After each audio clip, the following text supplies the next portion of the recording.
Hi, I'm Kristen Weber, former Big Five editor turned freelance developmental editor, and every week I'm giving you quick, fast, practical advice you can listen to over coffee, and then immediately go back to your own writing, because that's the point. I don't want you to spend hours listening to my thoughts on writing. I want you to actually be writing.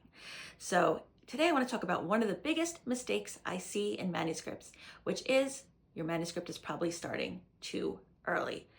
Writers are so afraid readers won't understand everything before they start reading that they explain everything to them before letting anything actually happen. Meanwhile, the plot is still outside the manuscript waiting to be invited in. I call this throat clearing. I'm sure other people call it that too. So I've been editing for decades, and honestly, a lot of books are not failing because the writing is bad. Your voice is fine, your atmosphere is fine, you're talented, there's so much potential. The problem is you're spending all that time on making your sentences beautiful that you forget you actually need a plot. So the biggest word I can give you is momentum. Readers need tension, questions, a feeling that something is happening underneath the characters' lives. Basically, there's like rumblings of an earthquake. But I do not mean literally explosions on page one. I just mean that the story actually has to begin. A quick test that I give to writers all the time.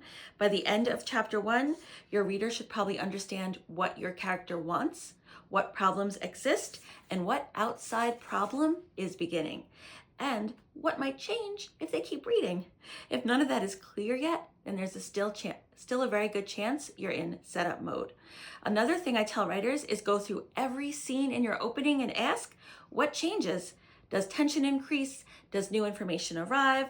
Does a relationship shift? Does a character make a decision? Does something become harder, riskier, more complicated? Or are we just circling the runway, waiting for the story to start? Because readers will absolutely let you confuse them for a while. They will follow mystery and they will follow weirdness, but they will not follow boring. And this is important. Readers only see the words on the page. They do not see your notes. They do not understand your backstory. They do not see the version of the story you meant to write. They only experience what is actually happening on the page in front of them. So start closer to the disruption. Start where the energy actually changes. Start where your characters can no longer stay exactly the same.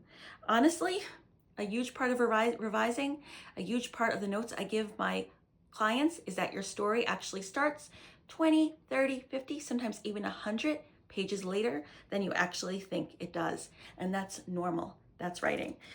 And this is exactly why I started my newsletter, Inside an Editor's Brain. I'm reading my notes because they come directly from my newsletter. I just wanted to put them in another format. I know writers are overwhelmed. I know you're busy. I know most of you do not need another 12-hour craft lecture. You need fast, useful advice from someone who's actually been inside this business for a long time and can tell you exactly what to do fast. So if you love this and you want more, subscribe.